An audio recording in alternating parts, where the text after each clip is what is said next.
أعوذ بالله من الشيطان الرجيم.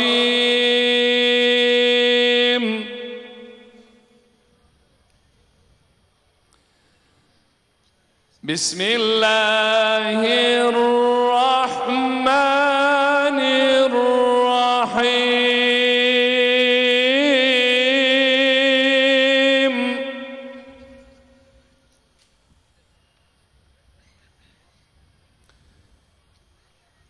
هو الذي أرسل رسوله بالهدى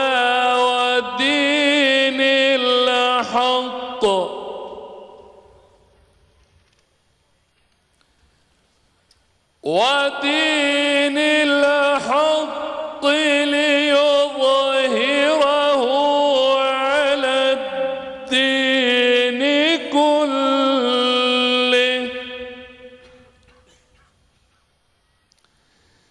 وكفى بالله شهيدا.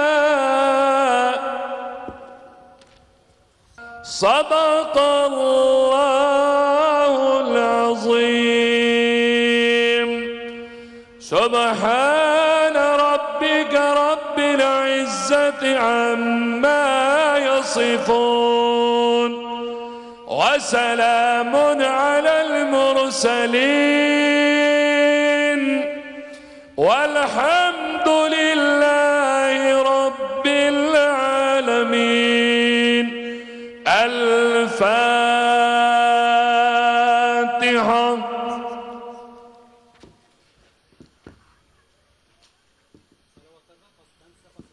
Saygıdeğer Abdülbari Çelik hocamıza çok teşekkür ediyoruz bu güzel tilavet için. Efendim birazdan inşallah sanatçı kardeşlerim huzurlarınızda olacak. Sevdim seni mabuduma canan diye sevdim. Bir ben değil alem sana hayran, sana kurban diye sevdim. Evet buyurun, sahne sizin efendim.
melekler sana hayran diye sevdim. Gül yüzlü melekler sana hayran diye sevdim.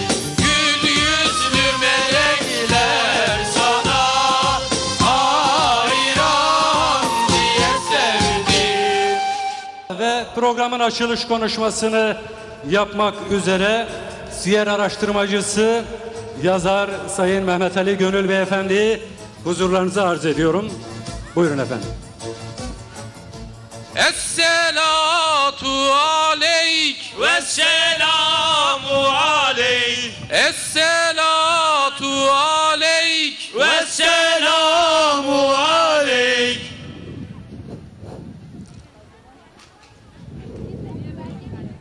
Allah'ın selamı, rahmeti ve bereketiyle Esselamu Aleyküm. Allah'a hamd olsun. Bizi böylesine güzel bir ortamda bir araya getiren Rabbimize şükürler olsun. Kendisi için burada bir araya geldiğimiz Resul-i Ekrem'e salatu selam olsun. Kardeşlerim,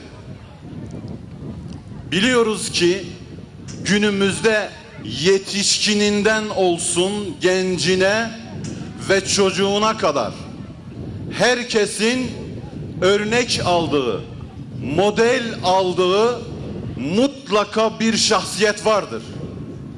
Mutlaka birileri çocuklarına artistlerin veya sanatçıların adlarını yahut futbolcuların adlarını veya makam, mevki ve statüsü neyse onların adlarını verir ve rol model olarak, örnek olarak onları gösterir.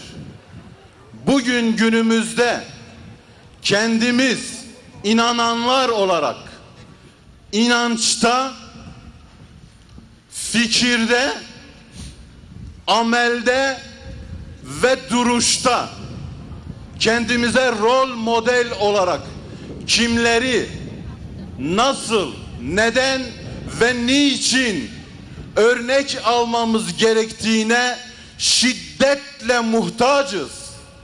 Öylesine bir şiddetle muhtaçlık söz konusu ki bu örneklik önümüzde manevi bir kişilik olarak gidecek ve biz arkasından bütün kalbimizle, bütün yüreğimizle ve bütün varlığımızla kendimizi adayıp yürüyeceğiz.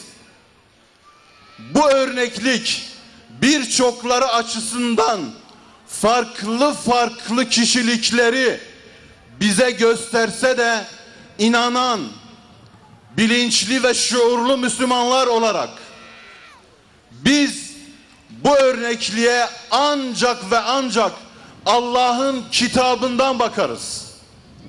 Resulünün sünnetinden bakarız. Bize tevarüs eden ilimle bakarız.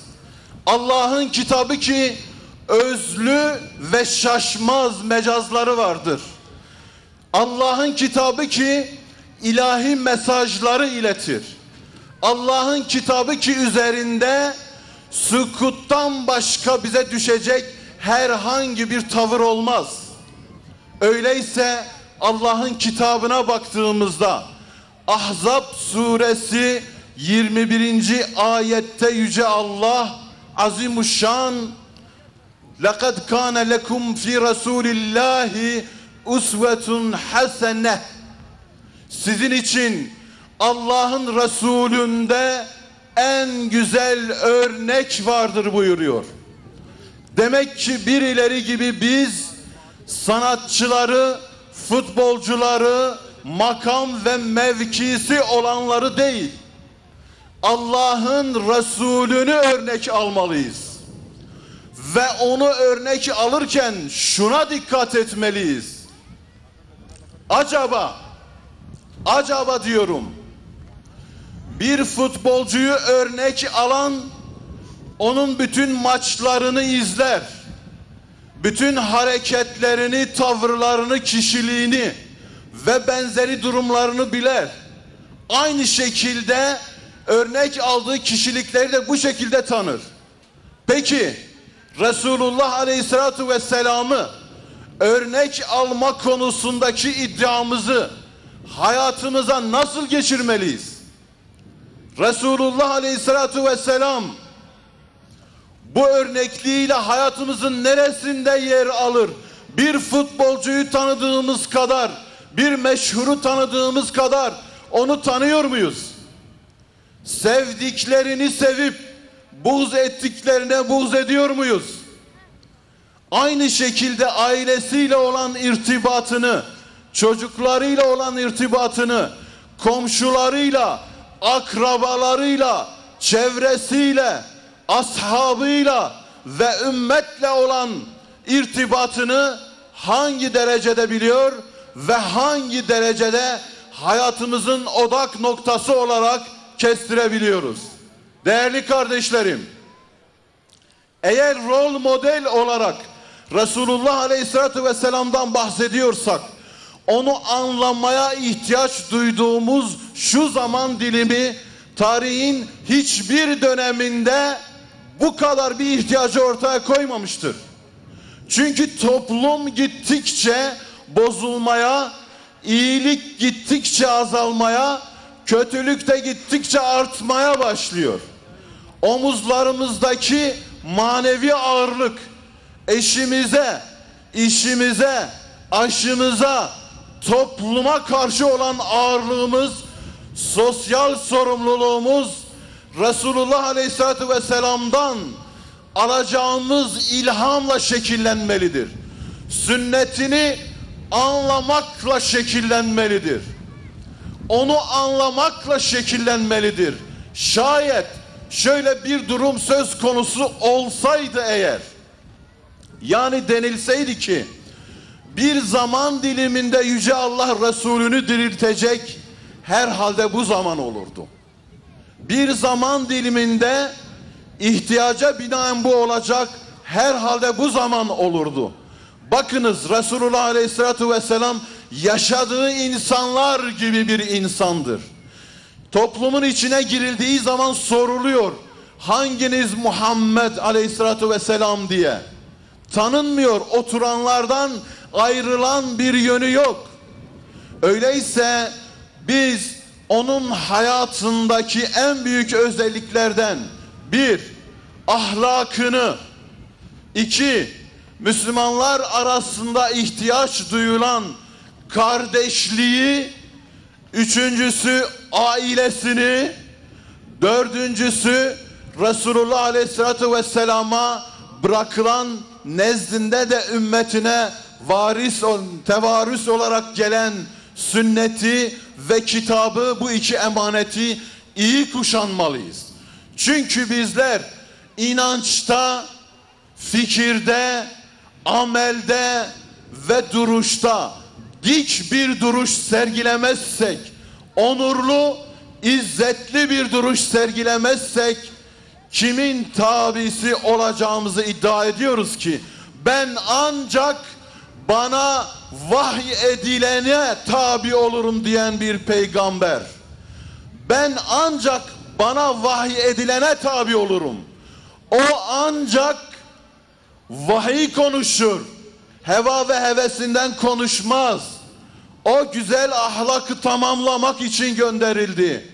O şöyle buyuruyor: eğer bir kötülük görürseniz elinizle, gücünüz yetmiyorsa dilinizle, yetmiyorsa kalbinizle buğz ediniz. Bu da imanın en zayıfıdır. Düşününüz. وَذَٰلِكَ اَدْعَفُ الْا۪يمَانِ İmanın en zayıfıdır. İmanı diri tutmak için Allah'ın kitabından Allah'ın Resulünü ve imanı diri tutmak için Resulullah'ın bizzat siretini, bizzat siyerini, bizzat örnekliğini, davranışını, bizzat hayatını bilmemiz lazım. Eğer bizim çocuklarımız, kendimiz, toplumumuz bir futbolcuyu, bir meşhuru tanıdığı kadar peygamberini tanımazsa bu ne gaflettir, bu ne aymazlıktır. Ama işte umudumuz bu şekilde meydanları dolduran, bu şekilde meydanlarda Allah'ın adını, Resulünün adını zikreden, meydanlardan, salonlardan, evlerden çıkıp da insanlığa mal olan ve onun mesajını veren bu tür etkinliklerdedir. Bu tür gurur verici olan durumlardadır. Allah'a hamd olsun. Biz Resulünü unutmadık. Biz kitabından onu tanıdık.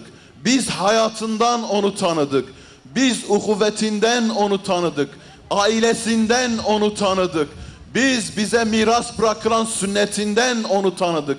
Emanetine sahip çıkan, emanetini kaim eden, ayakta tutan bir ümmetin mensubu olmak ne mutlu bize. Ve bizim sorumluluklarımız topluma karşı, Müslümanlara karşı, komşumuza karşı, akrabamıza karşı, kendimize karşı olan sorumluluğumuz ilhamını Allah'ın kitabından, Resul'ün sünnetinden ve siyerinden almalıdır. Çocuklarımız yarının istikbali, bugünün ise dün için olan müjdesidirler. Yarının da şimdiden müjdesidirler.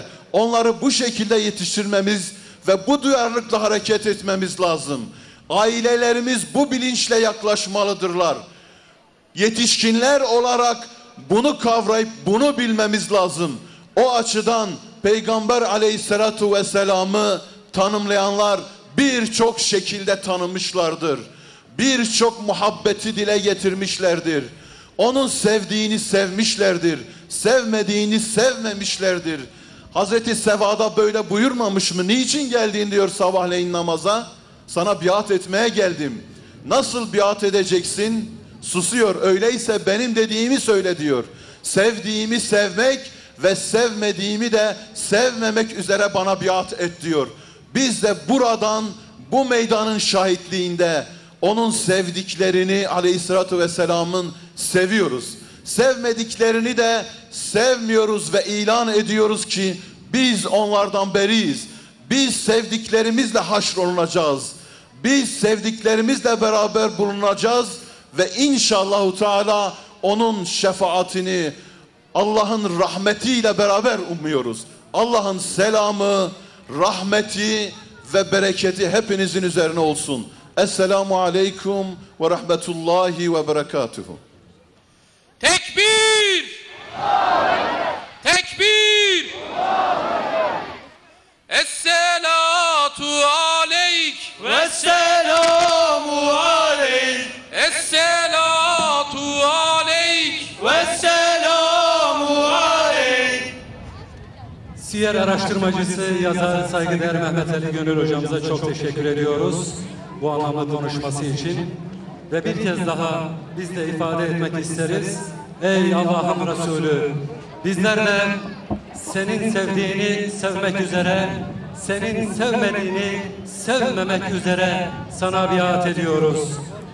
Aziz misafirler, sahne hazırlanana kadar istiyorum ki hep beraber güzel bir selam gönderelim. Ben eşsiz önder Hazreti Muhammed Mustafa'ya diyeceğim. Hep bir ağızdan selam olsun. Hazır mıyız? Eşsiz önder Hazreti Muhammed Mustafa'ya, Resul-i Ekrem Hazreti Muhammed Mustafa'ya, gönüller sultanına, maşallah, barekallah. Ve Mevlid-i Şerif için kardeşlerimi sahneye arz ediyorum. Güzel bir salavat eşliğinde. Allahümme salli ala seyyidina Muhammedin nebi ümmi ve ala alihi ve sahbihi ve sellim.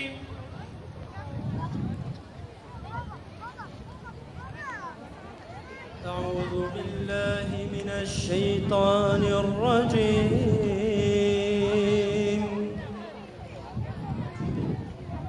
بسم الله الرحمن الرحيم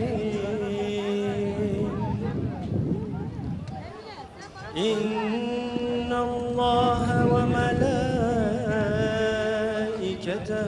يصلون على النبي يا أيها الذين آمنوا صلوا عليه وسلموا تسليما لبيك اللهم صل على سيدنا محمد النبي الأمي وعلى آله وصحبه وسلم. Allah adın zikredelim evvela, vacip olur cümle işte her kula. Allah adın her kim ol evvel ana, her işi asan ede Allah ona. Allah Allah adı olsa her işin önü, her gizepten olmayanın sonu. Allah adın dese aşk ile lisan, dökülür cümle günah misli hazan. Allah Her nefeste Allah adın di müdam, Allah adıyla olur her iş tamam. İsmi pakin pak olur zikreyleyen, her murada erişir Allah diyen. Allah Aşk ile gel imdi Allah diyelim, derd ile gözyaş ile ah edelim. Ola kim rahmet kıla ol padişah, ol kerimu ol rahimu ol ilah. Allah Birdir ol şek birliğine yok dürür, gerçi yanlış söyleyenler çok durur. Cümle alem yok iken ol var idi, yaratılmıştan gani cebbar idi. Allah Var iken ol yok idi insü melek, arş-ı ferş-ü ay-ı gün hem nuh felek. Sun ile bunlar ol var eyledi, birliğine cümle ikrar eyledi. Allah Kudretin izhar edip hem ol celil, birliğine bunları kıldı delil. Ol dedi bir kere var oldu cihan, olma derse mahvolur ol dem hemen. Allah Varine hacet kılavuz sözü çok, birdir Allah ondan başka ilah yok. Haşredek gerdin ölürse bu kelam, nice haşrola bu olmaya tamam. Allah Bes Muhammed'dir bu varlığa sebep, sıdk ile anın rızasın kıl talep. Gerdilersiz rulasız ottan necat, aşk ile derdiyle edin es-salat. Es-selatu vesselamu aleyke ya Resulallah. Es-selatu vesselamu aleyke ya Habiballah. Es-selatu vesselam aleyke ya Nebiyallah. Ya Ahmed Muhammed, Es-selatu aleyk vesselamu aleyk. ya Nuhra müeyyed, Es-selatu aleyk vesselamu aleyk. Nuhra çavayi, Es-selatu aleyk vesselamu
Habibi peşin esselatu vesselam. Esselatu aleyk vesselamu aleyk. Esselatu Vesselamu aleyke ya Resulallah. Esselatu vesselamu aleyke ya Habiballah. Esselatu vesselamu aleyke ya Nebiyallah. Elhamdülillahi Rabbil alemin ve salatu ve selamu ala seyyidina Muhammedin ve ala alihi ve sahbihi ecma'in bi hurmeti Taha ve Yasin velhamdülillahi Rabbil alemin. El Fatiha.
Bugün bayram, sensiz bayram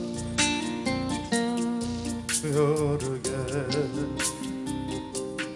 Ya Resul, bugün bayram, sensiz bayram olmuyor gel. Gönlüm sana hayran, sensiz bayram olmuyor gel. Şu gönlüm sana hayran, sensiz bayram olmuyor gel. Ay günüm, ay gündüzüm, ay gece, ay yıldızım. Ay günüm, ay gündüzüm, ay gece, ay yıldızım. Sensiz ben çok yalnızım. Sensiz bayram olmuyor gel. Sensiz ben çok yalnızım. Sensiz bayram olmuyor gel. Tekbir!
ya her bayram. Ben garip, ben gariban. Sen yoktun ya her bayram. Ben garip, ben gariban. Bir çare kaldım ama sensiz bayram olmuyor gel. Bir çare kaldım ama sensiz bayram olmuyor gel. Oy günüm, oy gündüzüm, oy gecem, oy yıldızım. Oy günüm, oy gündüzüm, oy gecem, oy yıldızım. Sensiz ben çok yalnızım. Sensiz bayram olmuyor gel. Sensiz ben çok yalnızım. Sensiz bayram olmuyor gel. Sensiz ben çok yalnızım. Sensiz bayram olmuyor gel. Sensiz ben çok yalnızım. Sensiz bayram olmuyor gel. Haydi Allah. Bir!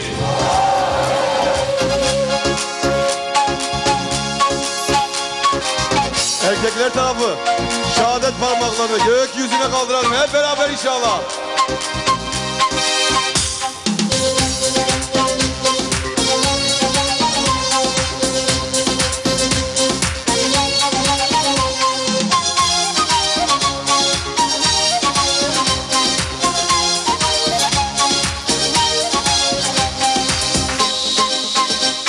Lebbeyk Allah'ım fedayız o aziz kitabına. O aziz kitabına, Lebbeyk Allah'ım hazırız emrine hitabına. emrine hitabına, Lebbeyk Allah'ım fedayız o aziz kitabına. o aziz kitabına, Lebbeyk Allah'ım hazırız emrine hitabına. emrine hitabına. Lebbeyk Allah'ım kabul et bizleri dergahına. Lebbeyk, Lebbeyk, lebbeyk, lebbeyk, lebbeyk, lebbeyk, lebbeyk ya Allah, lebbeyk ya Allah, lebbeyk ya Allah, lebbeyk ya Allah. lebbeyk ya Allah, lebbeyk ya Allah, lebbeyk ya Allah, lebbeyk ya Allah. Tekbir!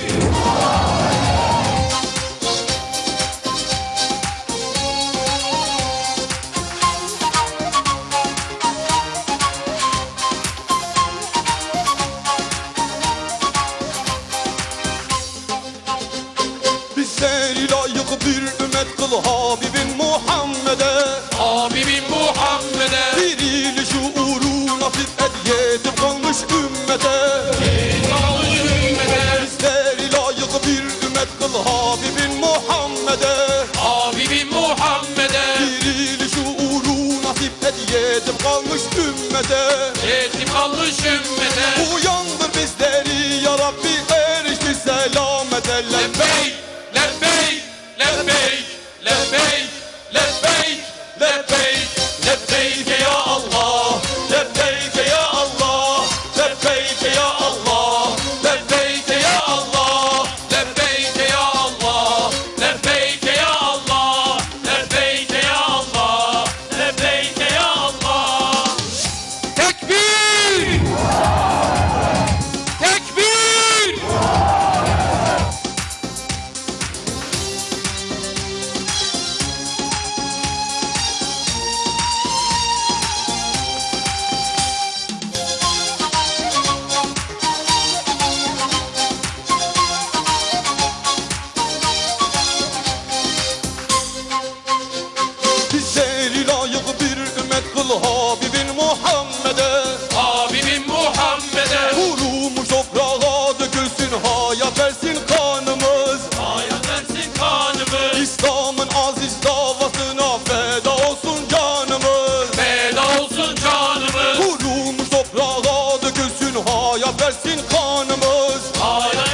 Koyulduk Allah'ın yoluna binlerce can fedadır. Binlerce can fedadır. Yükselen tekbir seslerimiz bu dünyaya vedadır. Bu dünyaya vedadır. Koyulduk Allah'ın yoluna binlerce can fedadır. Binlerce can fedadır. Yükselen tekbir seslerimiz bu dünyaya vedadır. Bu dünyaya vedadır. Dillerde şehadet türküsü cennet kokan sedadır.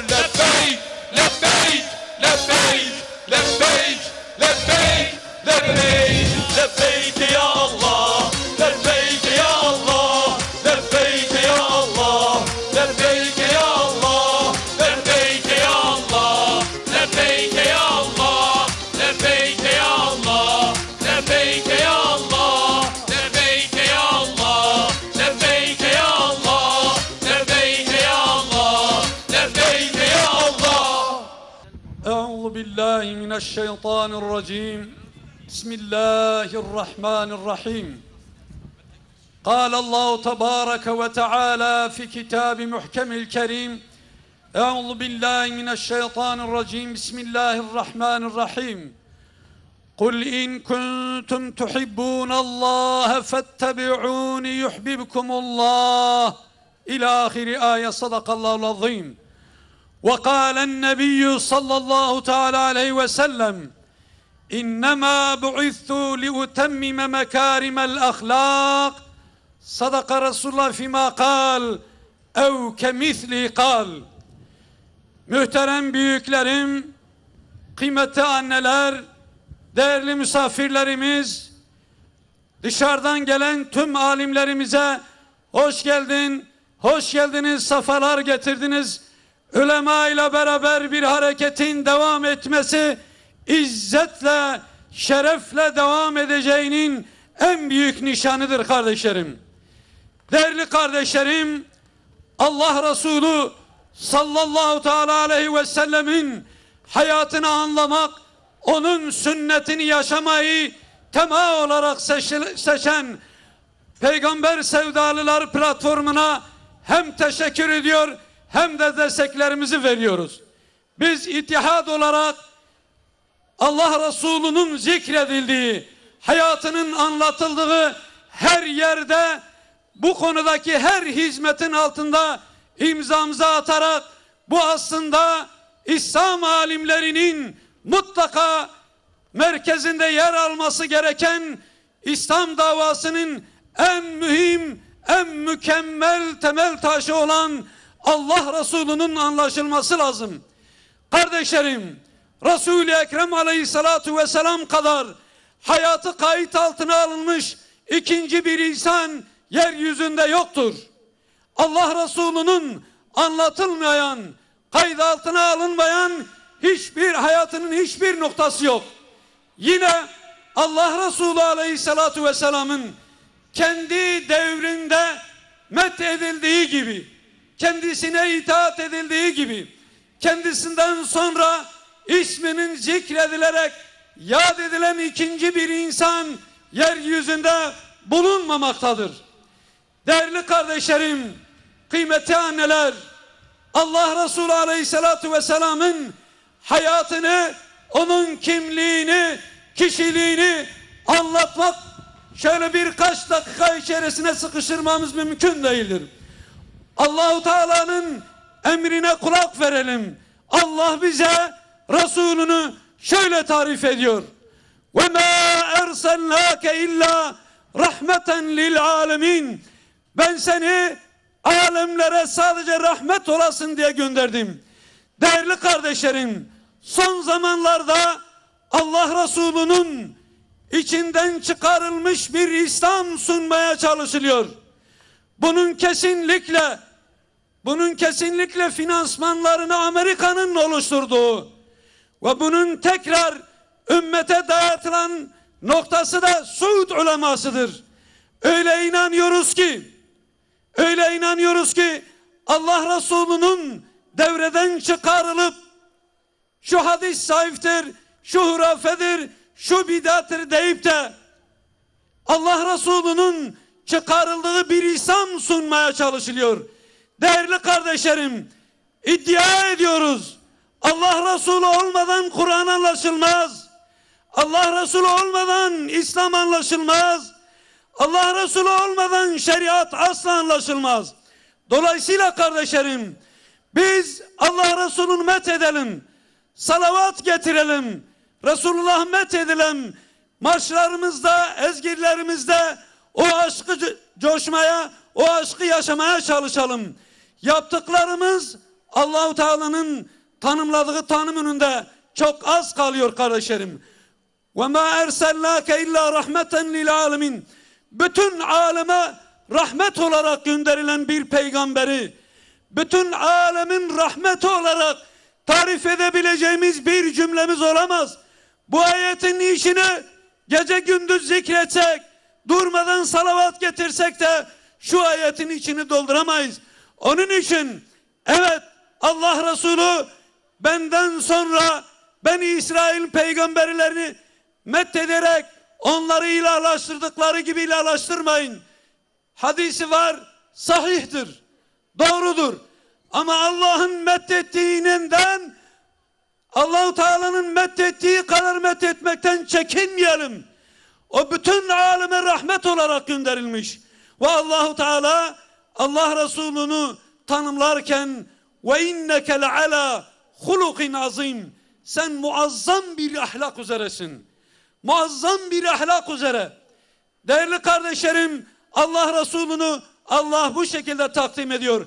Peki hayatımızda Allah Resulü'nün, Allah-u Teala'nın tarif ettiği Resulü hayatımızda ne kadar görüyoruz? Allah Resulü'nün ibadete bakış açısı, Allah Resulü'nün aile içerisindeki tavırları, eşlerine karşı olan tavırları ve eşi Hazreti Hatice'nin Allah Resulü'ne karşı olan tavrı, nübüvvetin mektebi, nübüvvetin evinde ne vardı? Evimiz ne kadar Allah Resulü'nün evine benziyor. Değerli kardeşlerim, Allah Resulü güzel bir ahlak üzere. Ey dünya insanları, insan haklarından, liderlerden bahseden dünyaya sesleniyoruz. Yeryüzünde kendisiyle çarpışmada oldukları halde en kıymetli emanetlerini karşı tarafın ordu komutanına Allah Resulü dışında kim böyle bir şey teslim edebilmiş? Biliyorsunuz Resul-i Ekrem Aleyhissalatu vesselam Ebu Cehil'in, onun eş başkanı Velid bin Mughire'nin, Ebu Leheb'in vesaire Mekke'nin eşrafının en kıymetli eşyalarını eşlerine değil, dostlarına değil, sevdiklerine değil, yok etmeye çalıştıkları Allah Resulüne teslim ediyorlar. Ne hazindir ki siyer kitapları da bu mesele üzerinde fazla durmamışlar. Evet kardeşlerim, dünya güneşin üzerinde doğup battığı hiçbir insan düşmanın kendi eşyasını kendisine teslim edilen kendi düşmanına en kıymetli eşyasını teslim eden ikinci bir insan yok.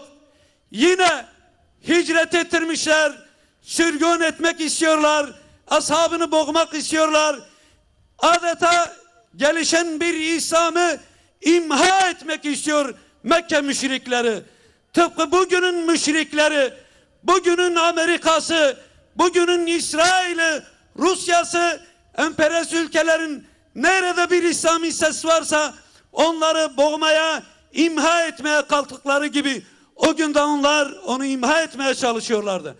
Ama kendisini imha etmeye çalışan düşmanın yanındaki eşyasını geriye sahiplerine teslim etmek için Hazreti Ali Efendimiz'i ölüm döşeğine yatırıyor Resulullah Aleyhisselatü Vesselam.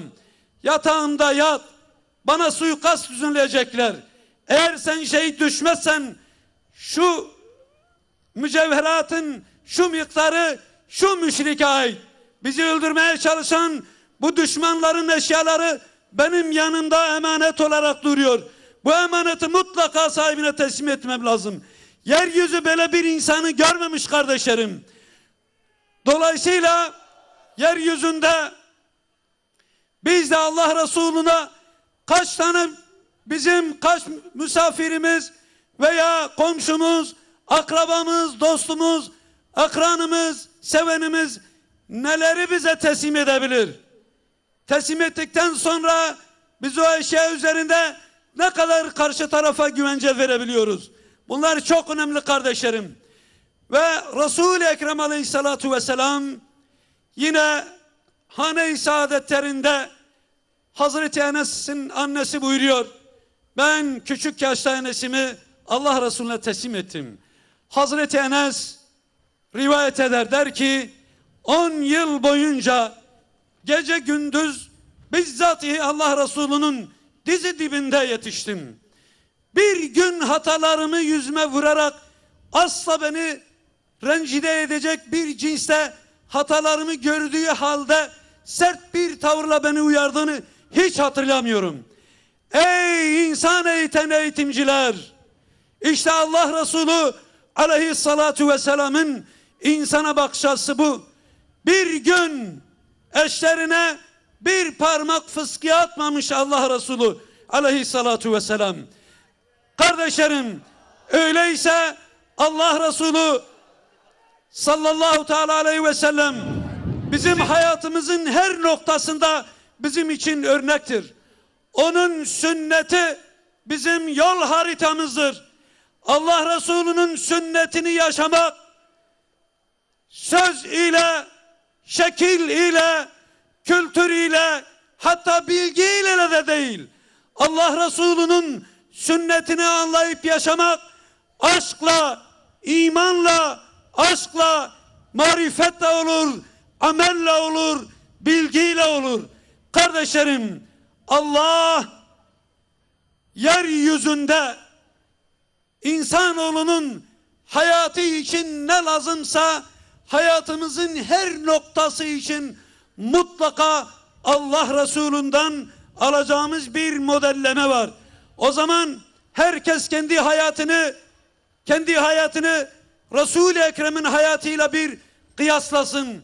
Nerede açımız varsa onu kapatalım. Açımızı kapatalım. Siyasetçiler Allah Resulü'nü örnek alması lazım. Sivil toplum kuruluşlarının başkanları Allah Resulü'nü örnek almaları lazım. Okul müdürleri Allah Resulü'nü örnek almaları lazım. Bayanlar Hazreti Hatice annemizi örnek almaları lazım. Öğretmenler Allah Resulü'nün eğitimci vasfını örnek almaları lazım. Camideki hatipler Allah Resulü'nün hayatını, söylem tarzını, hitabet şeklini örnek almaları lazım. Kısaca hayat namına ne varsa mutlaka Allah Resulü'nde vardır. Değerli kardeşlerim, son olarak şunu söyleyeyim. Allahu Teala insanların ibadetinden bahsettiği yerde bütün okları, bütün işaretleri kendi üzerine çeker. Yani ibadeti kendine has kılar. Ama dikkat ediniz. İtaat etme hususuysa, itaat etme kavramının Kur'an'da geçtiği yerlerin ekseriyetinde Allah'a ve Resul'e itaat etmeyi, Allahu Teala ile beraber Resul-i Ekrem de mutlak manada zikrediliyor. Okumuş olduğum ayet-i kerimede Allahu Teala buyurur ki: "Kul in kuntum tuhibbunallah." De ki ey Muhammed, eğer Allah'ı seviyorsanız fettebi'uni yuhibbukumullah.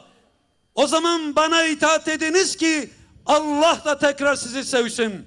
Dolayısıyla Resul'e itaat, Allah'a itaatla mutlak manada Kur'an'da geçiyor. Kardeşlerim, Allah Resulü'nün içinde bulunmadığı, sünnetin içinde bulunmadığı bir İslam alemi İslam'a dayatılmak isteniyor.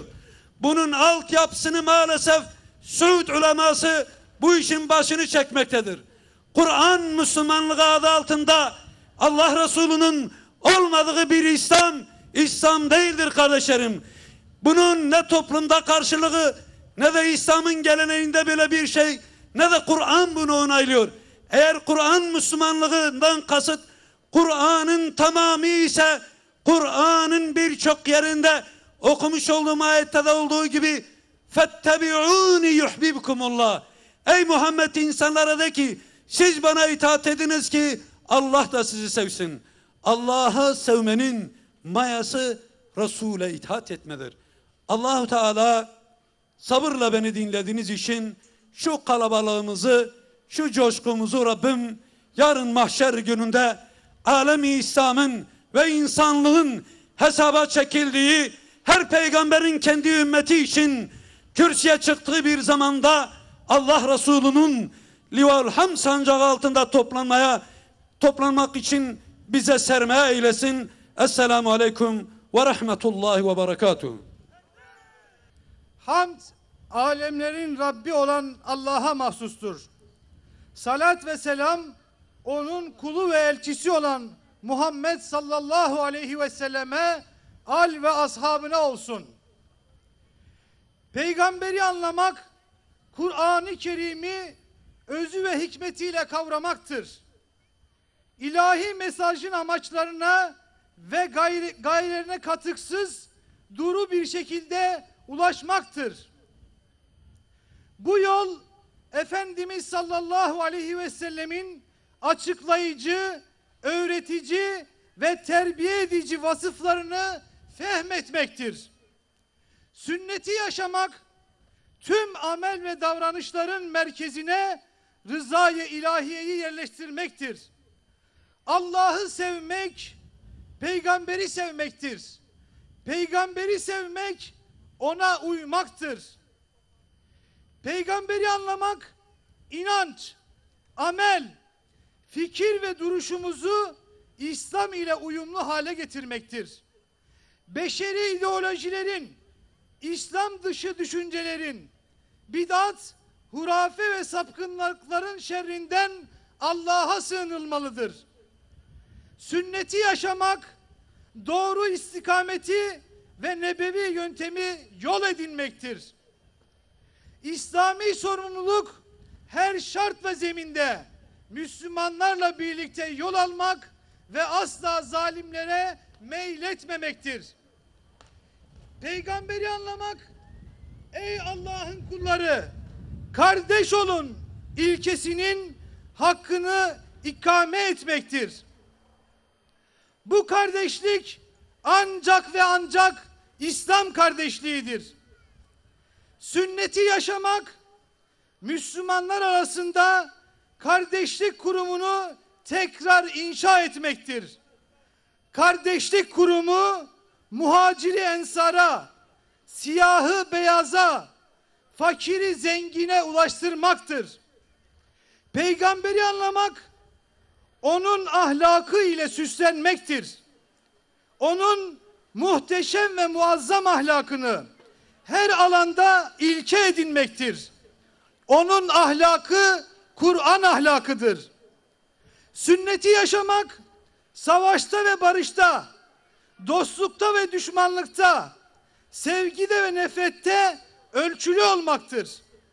Muhakkak ki Allah aşırı gidenleri ve haddi aşanları sevmez. Düsturu ile ahlaklanmaktır. Peygamberi anlamak, ırkçılığa dayalı menfi asibiyetten arınmaktır. Peygamber sallallahu aleyhi ve sellemin ayakları altında olan ırkçılığı başımıza çıkarmak asabiyeti cahiliyedir. İslam'ın millet anlayışı saf ve berrak haliyle ümmet anlayışıdır. Sünneti yaşamak, insanlığın onur ve gayretine sahip çıkmak, hududullahı muhafaza etmektir. Hz. Muhammed sallallahu aleyhi ve sellemin ey insanlar, Rabbiniz birdir, babanız da birdir.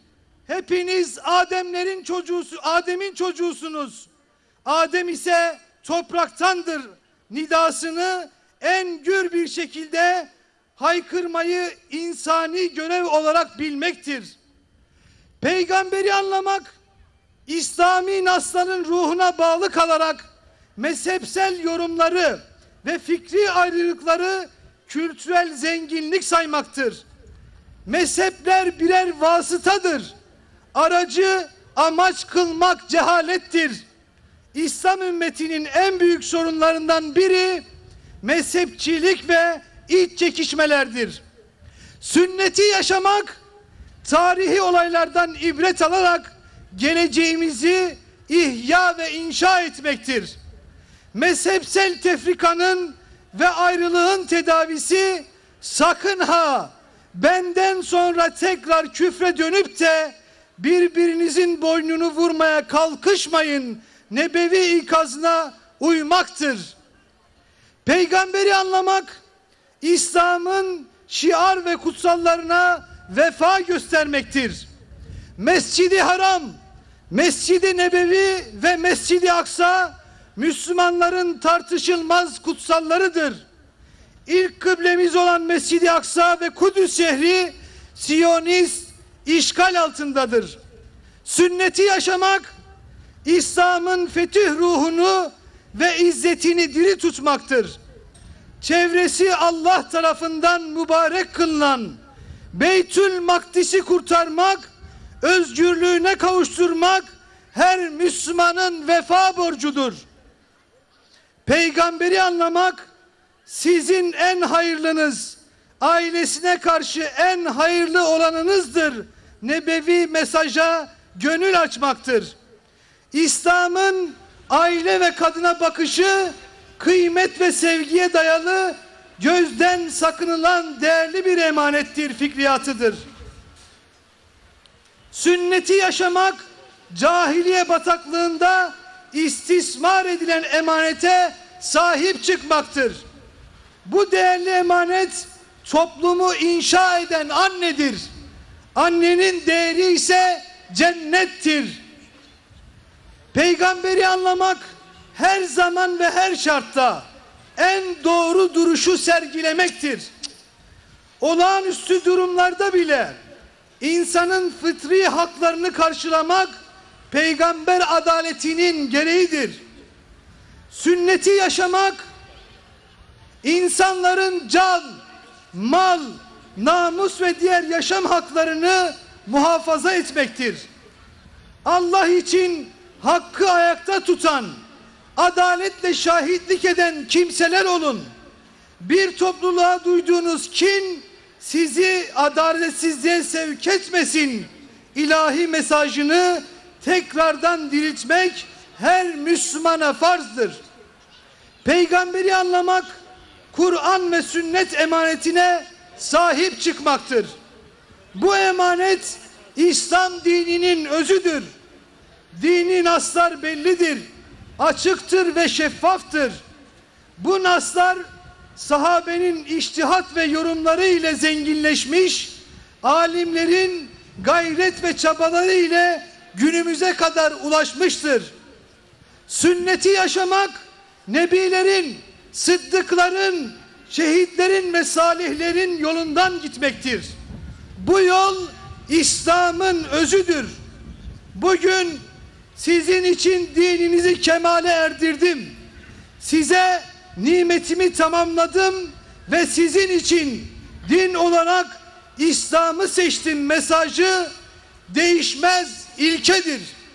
Peygamber Sevdaları Platformu. Tekbir! Tekbir! Tekbir!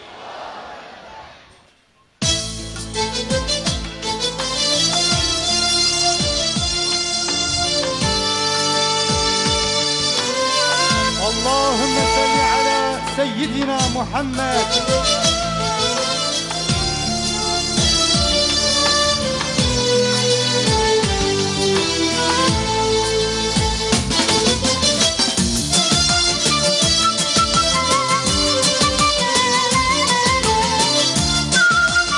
Hep beraber Allahümme salli ala seyyidina Muhammed inşallah. Tekbir!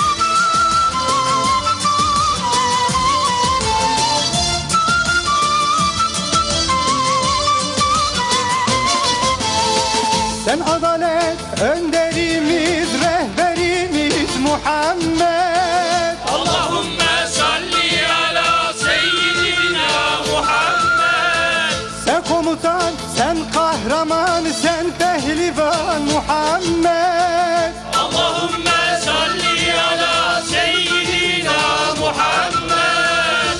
sevmiş seni, seçmiş seni, öpmüş yaradan. Allahümme salli ala seyyidina Muhammed.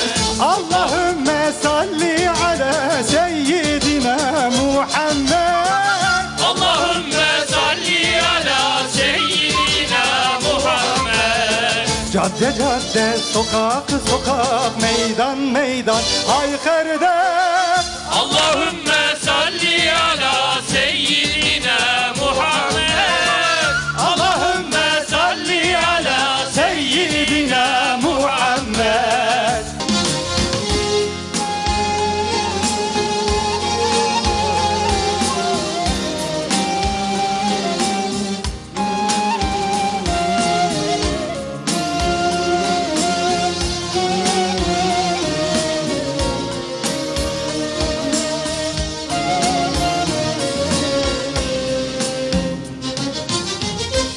Dünyada kimse sen kadar sevilmedi, sevilmeyecek. Şu dünyada kimse sen kadar sevilmedi, sevilmeyecek. Senin kadar dünyaya değer verilmedi, verilmeyecek. Senin kadar dünyaya değer verilmedi, verilmeyecek. Kimi sana Gül Ahmet demiş, kimi nurdan Muhammed demiş, kimi candır Can Ahmet demiş. Söyleyeyim mi benim neyimsin? Kimi sana Gül Ahmet demiş, kimi nurdan Muhammed demiş, kimi candır Can Ahmet demiş. Söyleyeyim mi benim neyimsin? Sen de benim çöl çiçeğimsin, geliver desem gelir misin?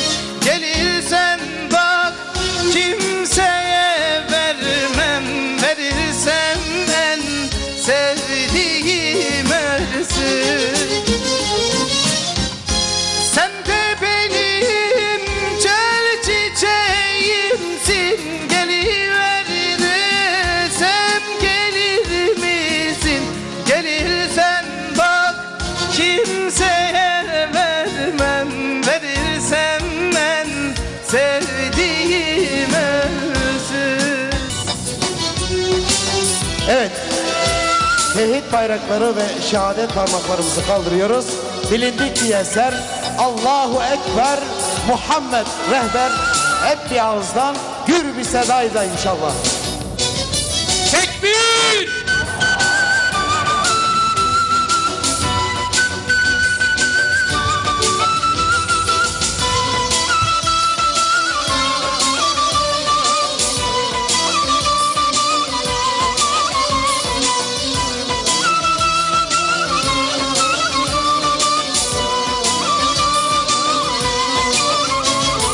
Muhammed Rezanime, her dem peşivanime, Bevira bevşiyan Muhammed canime. Hivoroja azmana, qensida ser zimmana, Khelas ya her zemana Muhammed canime. Hivoroja azmana, qensida ser zimmana, Khelas ya her zemana Muhammed canime. Allahu Ekber, Allahu Ekber, Allahu Ekber, Muhammed Rehber. Allahu Ekber, Allahu Ekber. Rehber.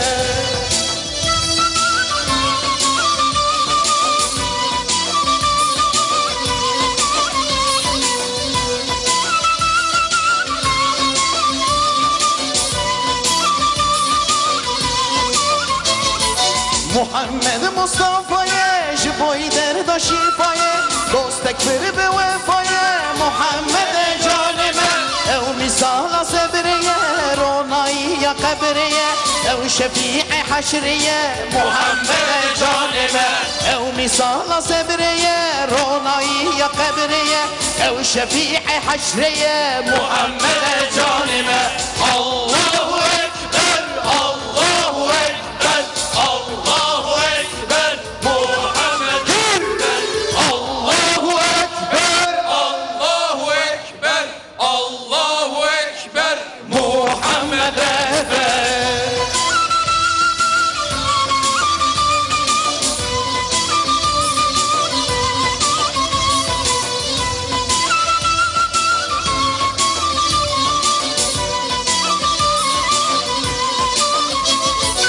او خود یکتی خاتم الانبیاء نور هر دو دنیای محمد جانمه او گلا گزاریه کلی الکبوغاریه ستر کائفاریه محمد جانمه او گلا گزاریه کلی الکبوغاریه ستر کائفاریه محمد جانمه الله اکبر الله اکبر الله اکبر محمد الله أكبر الله أكبر الله أكبر محمد أكبر الله أكبر الله أكبر الله أكبر محمد أكبر الله أكبر الله أكبر الله أكبر محمد أكبر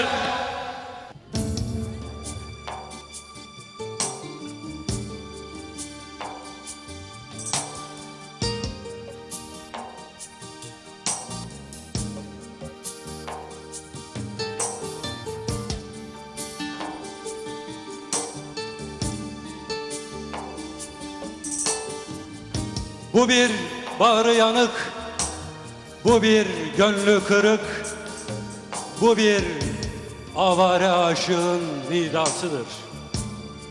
Bu bir derde bigane, bu bir deli divane, hor, hakir, perişane, ümmetin yakarışıdır. Tefrikaya düştü ümmet, gitti elden selamet. İyyâke na'budu ve iyyâke nesta'in. Medet eyle Allah'ım, medet eyle ya Rabbi. Tekbir! Ey can, ey yar, sana açılırdı oysa gönül şehrimizin tüm sokakları. Seni kuşanırdı her sabah beldemizin tüm çocukları. Rüyalarımız sen, hülyalarımız sen. Mahur gecelerde gökte seyrettiğimiz Süreyya'mız, dolunayımız sendin ya Muhammed. Ey alemlere rahmet. Tekbir!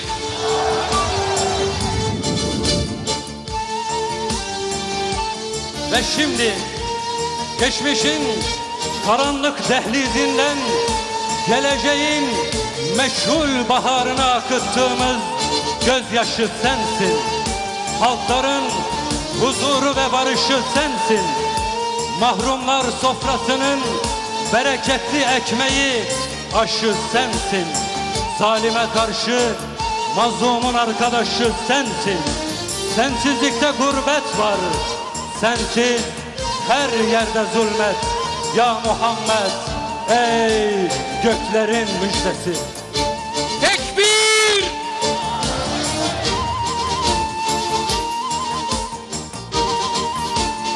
Ey yar, ey can, seni bekliyor vatan. Ne bal kaldı ne bostan, İhanet çemberinde insan. Han viran, hane viran, ses vermiyor minare. Sensiz camiler viran ve virandır sana adanmış zaman. Virandır şimdi şanlı ümmet, Şimdi mazlumdur millet, şimdi yetimdir ümmet. Ya Muhammed, ey insanlığın mimarı. Tekbir!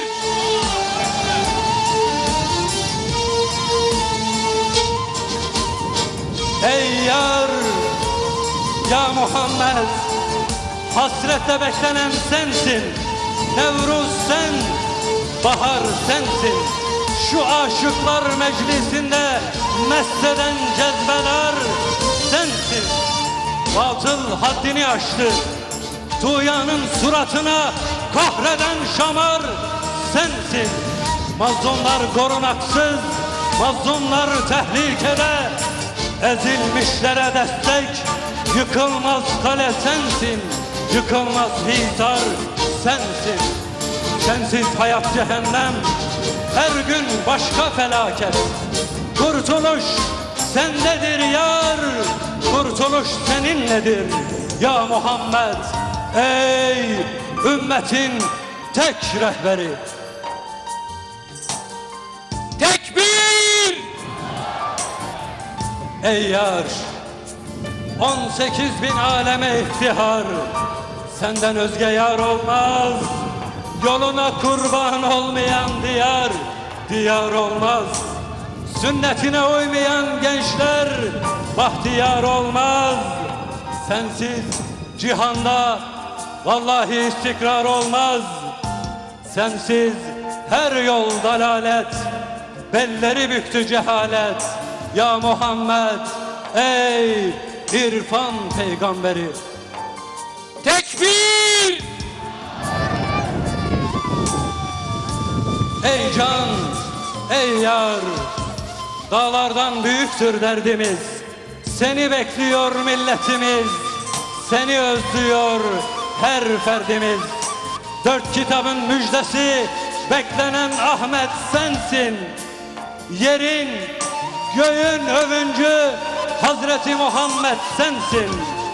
Mahlukatın gururu her belde ve her kıta, 7 iklimin sururu sensin. Seninle geldi adalet, seninle ihya olur tarumar her memleket. Ya Muhammed, aydınlığın serveri. Tekbir! Ya Muhammed, vallahi can sensin, canan sen. Gençliğin sinesinde tüten heyecan sensin. Karanlık dünyamızda kalbe nur saçan sensin. Umutlar tükenirse kapıyı açan sensin. Sonsuzluk denizinde inci ve mercan sensin. Levlake sarayında taç giyen sultan padişah sensin. Sana feda anam, babam, canım, evladı iyalim, hanumanım. Ey yar, her varlık aşkla bin salat ediyor sana. Şefaat vesilesidir sana salat etmek. Hem ibadettir Allah katında.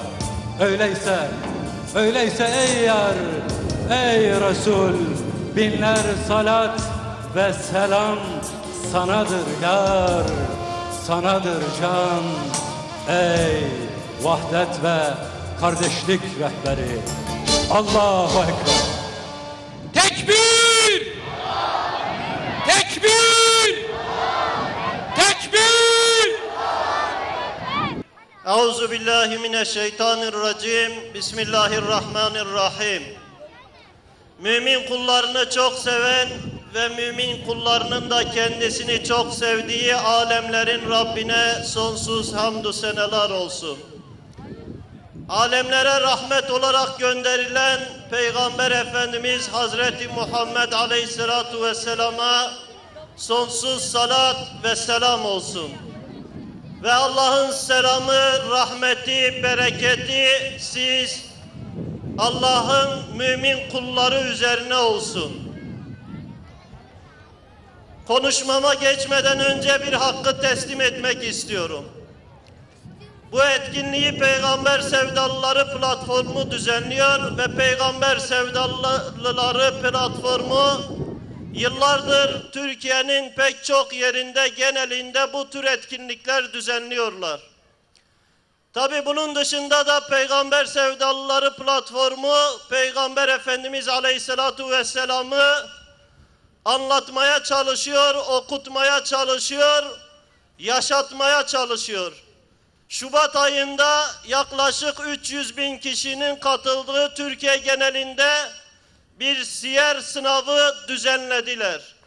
Ve siyer sınavını düzenlerken farklı kategorilerde katılımcılara Peygamber Efendimiz Aleyhisselatu Vesselam'ın hayatını okuttular. Kitaplar olarak bu katılımcılara Peygamber Aleyhisselatu Vesselam'ın hayatını okuttular. Peygamber Efendimiz Aleyhisselatu Vesselam'ı bu tür etkinliklerle, yarışmalarla anlatmaya, okutmaya ve yaşatmaya çalışan Peygamber Sevdalıları platformuna teşekkür ediyoruz ve çalışmalarında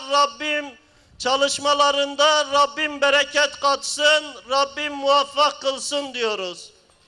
Hazreti Muhammed Allah'a giden, yani cennete giden yolun cadde-i kübrası olduğu gibi bu dünya hayatında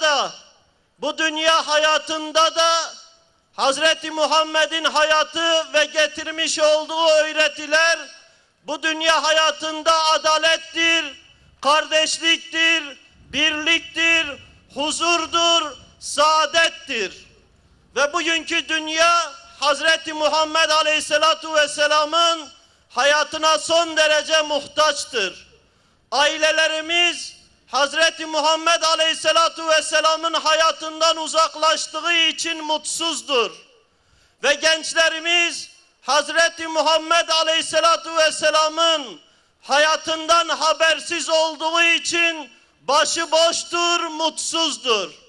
Ve bugünkü İslam ülkelerinin yönetimleri, İslam alemi coğrafyası ve bütün dünya Hazreti Muhammed'in Aleyhisselatu Vesselam'ın getirdiği adaletten uzaklaştığı için darmadağınıktır, huzursuzdur, yangın yeridir.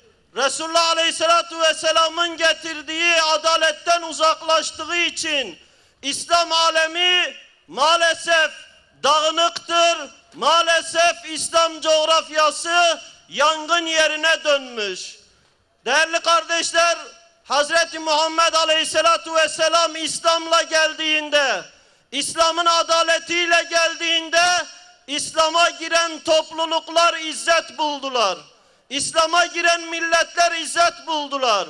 İslam'dan önce isimleri, esameleri okunmazken, İslam'dan önce tarih içerisinde bir yer almaz iken, kayda değer bir yer almaz iken, İslam'la birlikte şeref kazandılar, izzet kazandılar.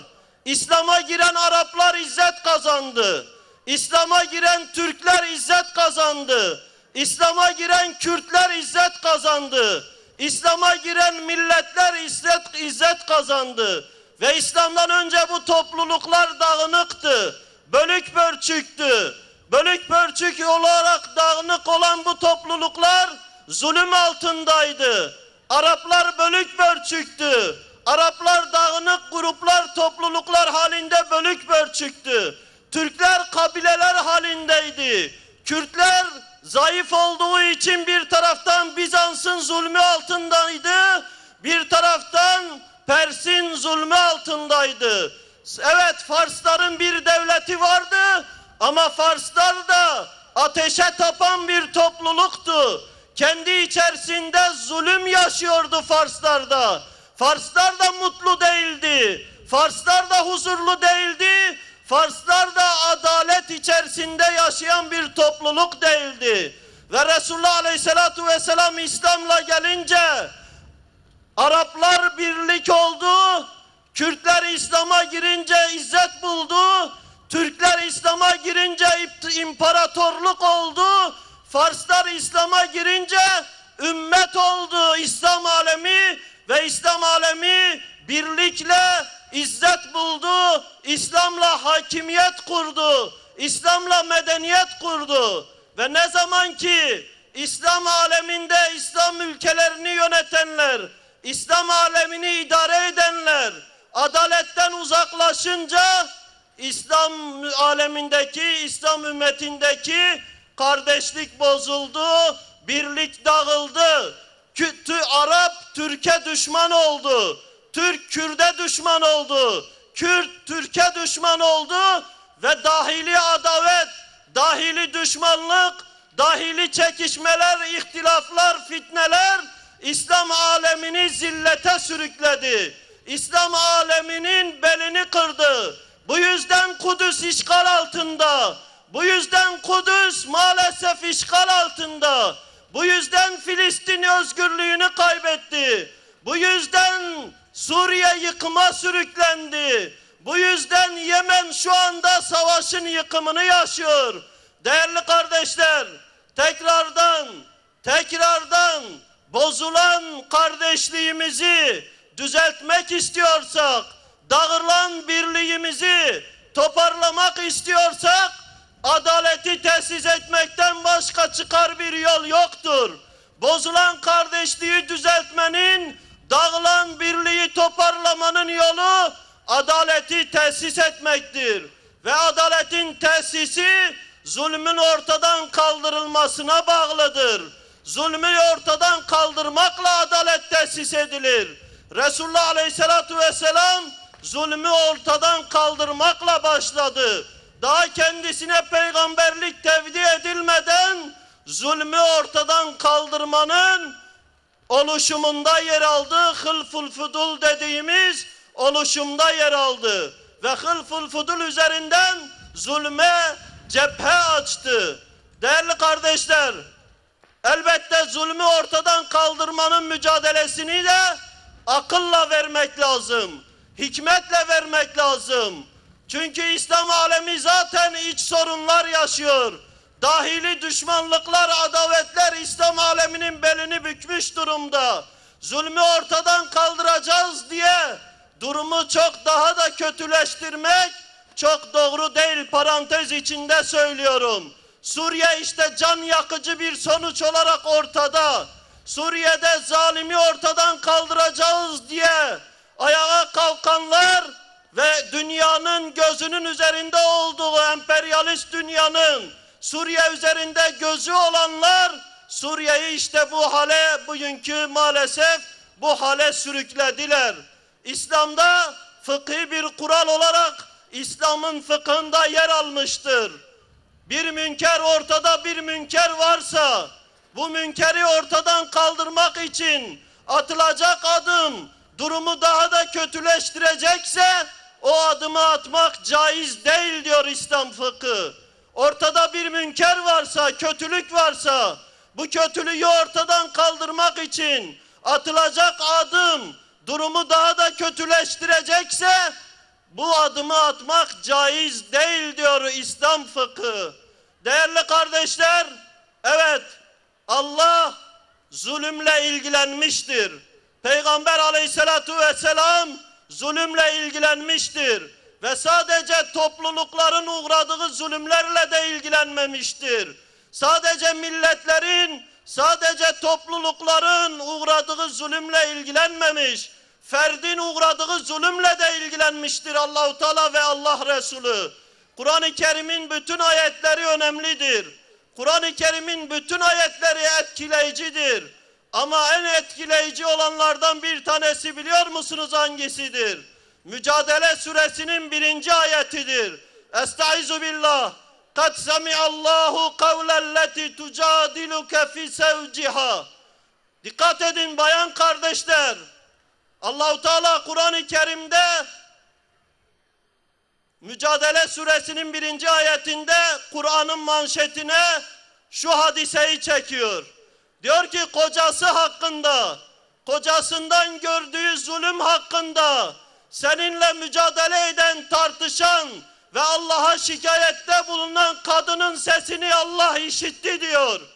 Kocası hakkında, kocasından uğradığı zulüm hakkında seninle mücadele edip tartışan ve Allah'a şikayette bulunan kadının sesini Allah işitti diyor. Allah bir kadının uğradığı zulümle ilgileniyor.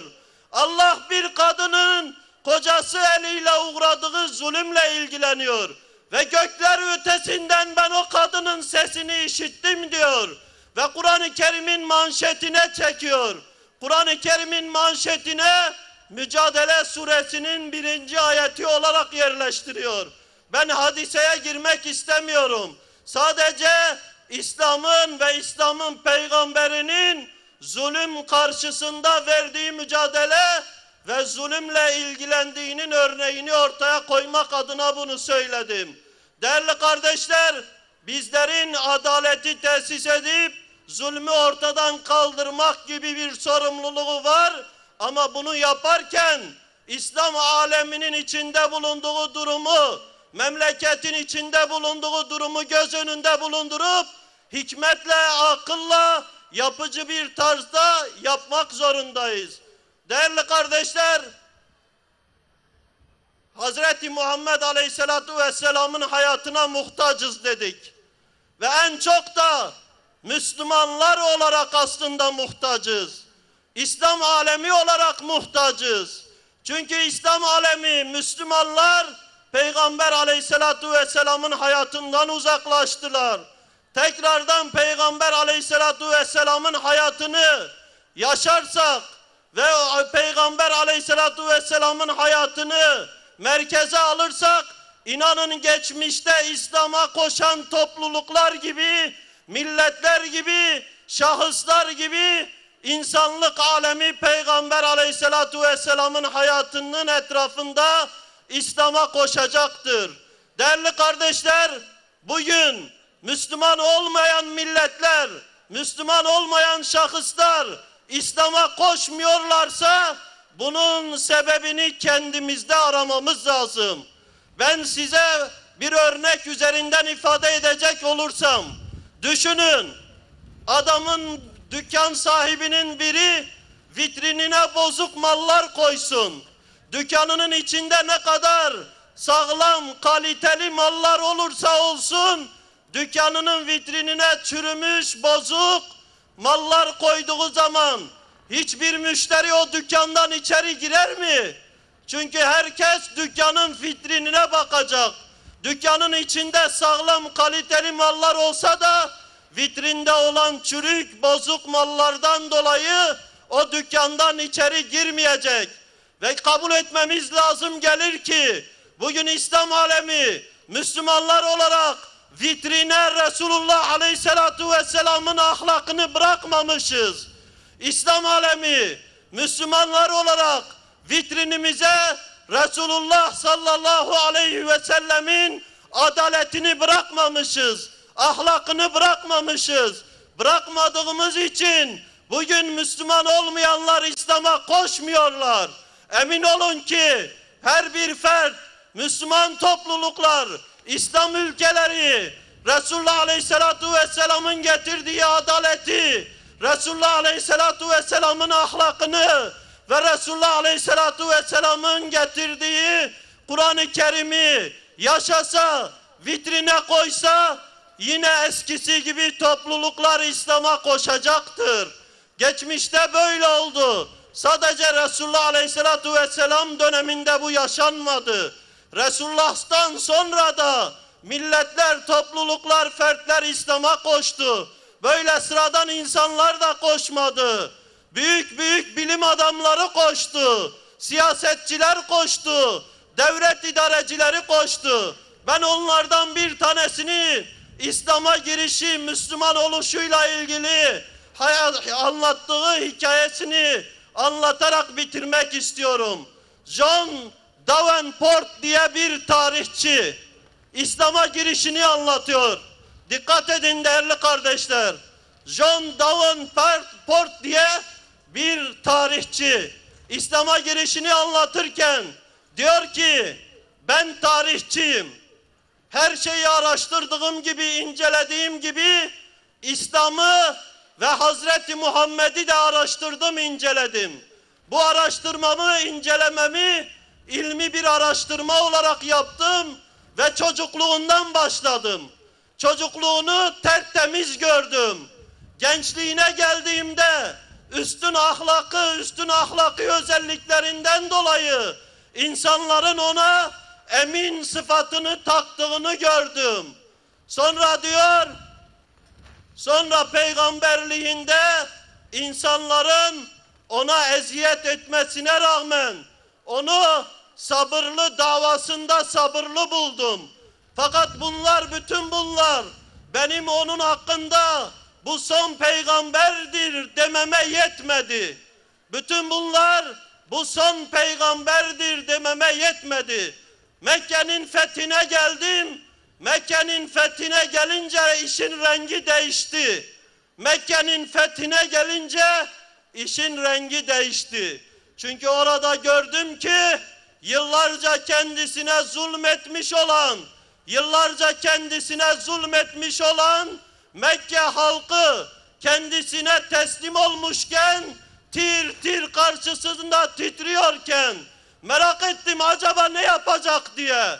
Ve orada gördüm ki bütün hepsini bir tarafa bırakıp Mekke halkını affettiğini, Uhud'da amcasının ciğerini çiğneyen kadını, insanı dahi affettiğini gördüm. Bu muazzam olay karşısında titredim diyor. Fakat devamında acaba ne yapacak diye merak ettim. Bunu belki diğer bütün insanlar da yapabilir diye düşündüm. Ne yaptı biliyor musunuz? Tekrar Medine'sine döndü ve tekrar arpa ekmeği yemeye, hasır üzerinde yaşamaya başladı. Bütün insanlar diğerlerini yapabilir. Ancak bir peygamber bu büyük zaferden sonra hazinelerin kendisine aktığı bu hakimiyetinden sonra sade hayatına dönebilir diye düşündüm ve koştum, secdeye kapandım, orada Müslüman oldum diyor. Değerli kardeşler, Muhammed Aleyhisselatu Vesselam'ın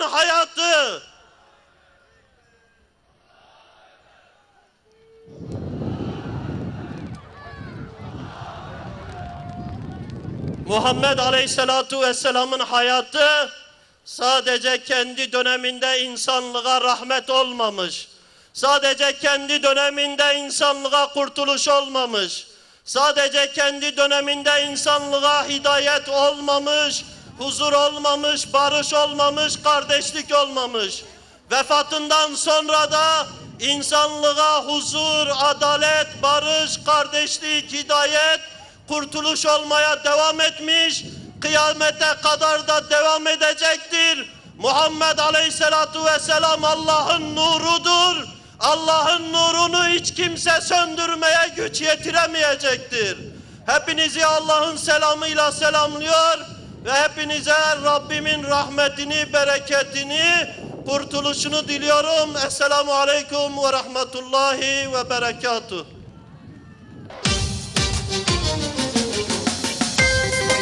Ya Allah.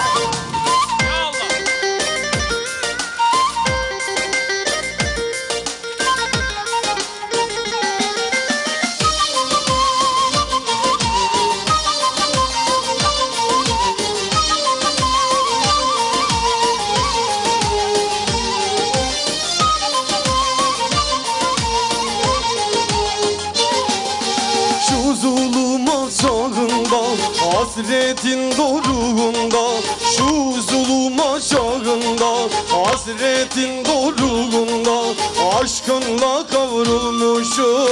Yolundayız yolunda, aşkınla ya Muhammed, yolundayız yolunda. Eller kalksın havaya, ses verelim dünyaya.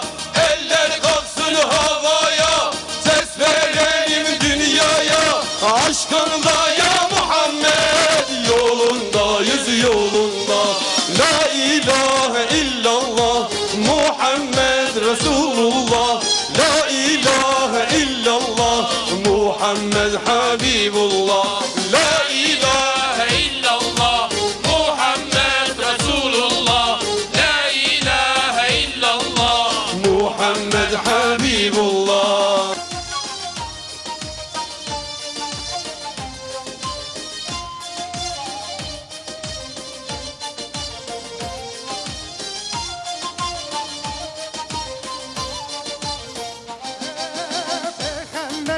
Hatemkiye Muhammed'e Muhammed'e Rojraniye her derkiye Hak rehbere alemkiye Rojraniye her derkiye Bu dağdan ses gelmiyor. Saca beni adenkiye Saca beni adenkiye Muhammed'e Muhammed'e rehberime Muhammed'e Muhammed'e Muhammed'e rezanime Muhammed'e Tekbir! Tekbir! Tekbir!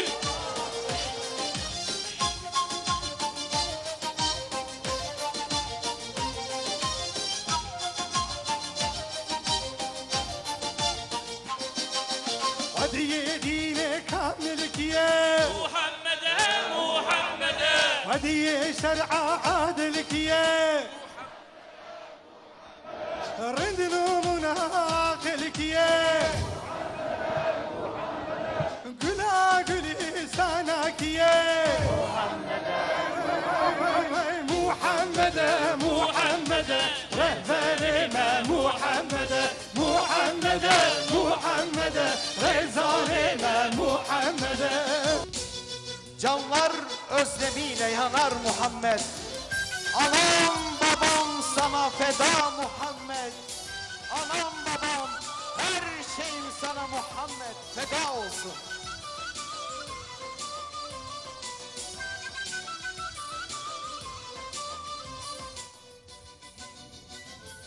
O Bedir Yılmaz kahramanıdır.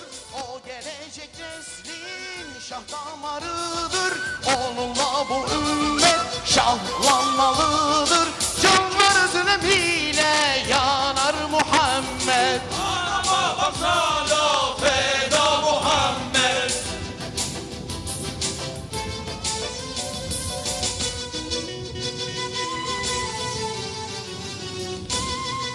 Tekbir!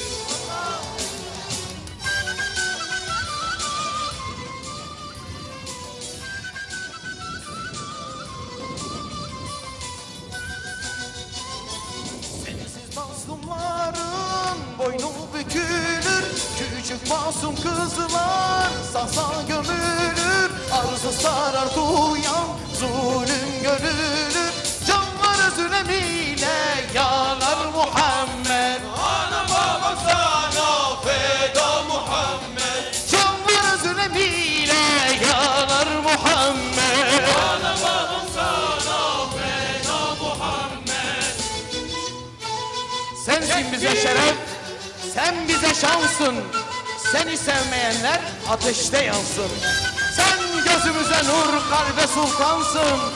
Canlar özlemiyle yanar Muhammed. Canlar özlemiyle yanar Muhammed. Tekbir! Tekbir! Sensin bize şeref, sen bize şansın. Seni sevmeyenler ateşte yansın. Sen gözümüze nur, kalbe sultansın. Canlar özlemiyle yanar Muhammed. Ana babam sana feda Muhammed Canlar özlemiyle yanar Muhammed. Ana babam sana feda Muhammed Elhamdülillahi Rabbil alemin. Vessalatu vesselamu ala Resulina Muhammedin ve ala alihi ve ashabihi ve evladihi ve ezvacihi ve etba'ihi ecma'in. Amin. Ey Rabbimiz! Her şeyi kaplayan rahmetinden, her şeye gücü yeten kuvvetinden, önünde her şeyin boyun eğdiği kudretinden, karşısında hiçbir şeyin duramadığı izzetinden, her şeyi kaplayan azametinden, her şeyi kuşatan ilminden, her şeyi aydınlatan nurundan istiyor ve bekliyoruz. Amin. Ey Kuddus, ey müminlerin dostu, ey feryat edenlere cevap veren, biliyoruz ki senden başka günahlarımızı bağışlayacak ve hatalarımızı örtecek kimse yok. İsmet perdesini yırtan, ümitsizliğe sevk eden, dualarımızın kabulünü engelleyen günahlarımızı affet. Amin. Ey varılacak hedeflerin en şereflisi, ey kapısında el açılanların en cömerti, koşarak sana geldik Allah'ım.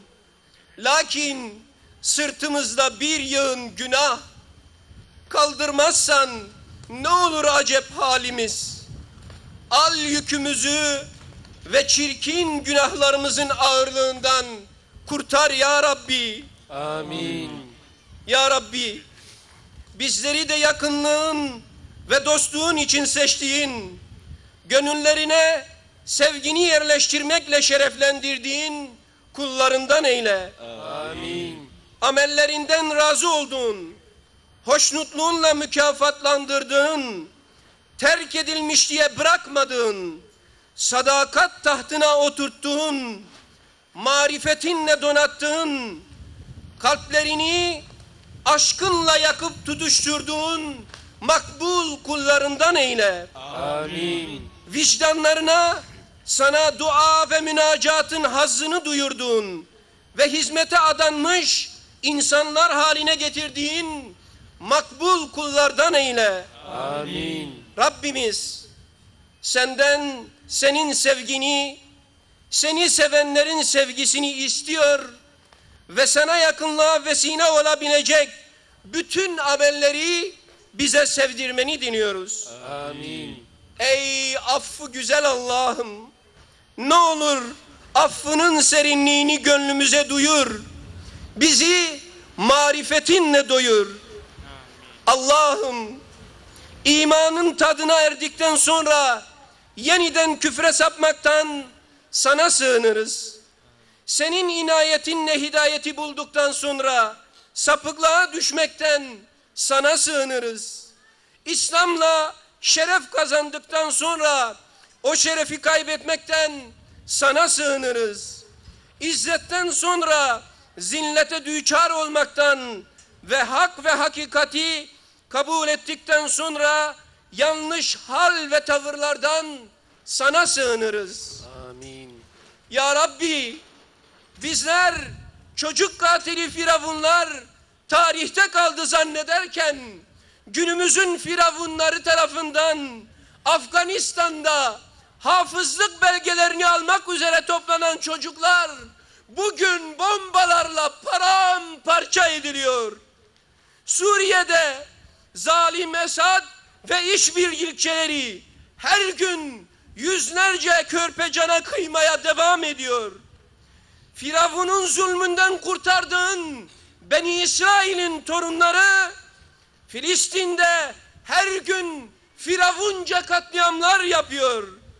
Diyarbakır'da eli kanlı zalimler, Yasinler, Hasan ve Hüseyinler riyadlarımızı katlettiler. Ya Rabbi, bizler Ashab-ı Uhdud tarihte kaldı zannediyorduk. Ama bugün Myanmar'da sırf senin gönderdiğin mübarek dine inandıkları için kardeşlerimiz cayır cayır yakılıyorlar. Allah'ım, gücümüzün zayıflığını, çaresizliğimizi ve insanlarca önemsenmeyişimizi sana şikayet ediyoruz. Ey Nuh Aleyhisselam'ı karanlıklardan çıkaran En-Nur, ey Yusuf Aleyhisselam'ı karanlık kuyulardan çıkaran En-Nur, ey Yunus Aleyhisselam'ı denizlerin dibinden ve balığın karnından çıkaran En-Nur, ne yapacağını bilemez bir şekilde darmadağın olmuş, güçsüz ve perişan kalmış, gözleri semada imdat bekleyen ümmeti Muhammed'i de nura çıkart ya Rabbi. Amin.